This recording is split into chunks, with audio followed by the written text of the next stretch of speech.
Agriculture બિઝનેસમાં છું અને મારા ઘરના બધા જ મેમ્બર એગ્રીકલ્ચરમાં જ છે. પહેલાં તો હું ટ્રેક્ટરથી 2009માં કન્સ્ટ્રક્શન ચાલુ કર્યું હતું.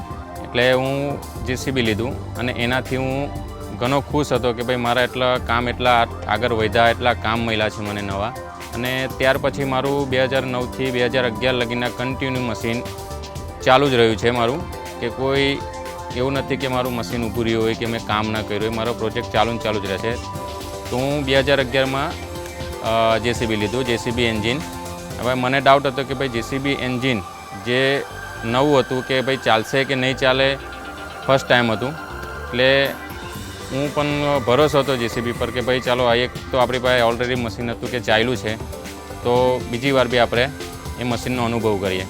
ત્યાર પછીમાં કોઈ જાતનો એન્જિનમાં કોઈ મેન્ટેનન્સ નહીં, લો મેન્ટેનન્સમાં છે. નાનો મોટો ફોલ્ટ આવે પણ તે પણ કદાચ મારા મશીનમાં 30,000 કલાક ચાલ્યા છે પણ હજુ સુધી આવ્યો નથી.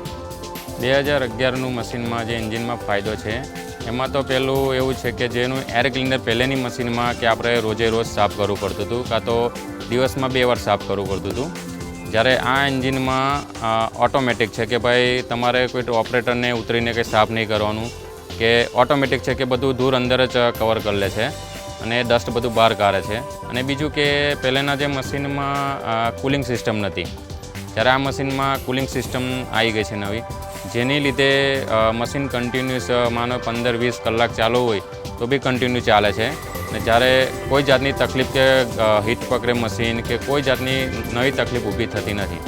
તમારે મશીનને કાલે ઉઠીને કે ભાઈ તમારે ચાલો જૂનું થયું છે કે સેકન્ડ થયું છે તો આપણે એને વેચવું છે, તો એની રિટેલ માર્કેટ સારી રહેશે અને તમારે કસ્ટમર પાછળ દોડવું નહીં પડે કે ભાઈ ચાલો મારી મશીન આ છે તો લઈ લો. તમારી જેસીબી મશીન હશે તો તમારે ઘેર બેઠા આવશે રિસેલ, એટલી એની સારી મળશે તમને.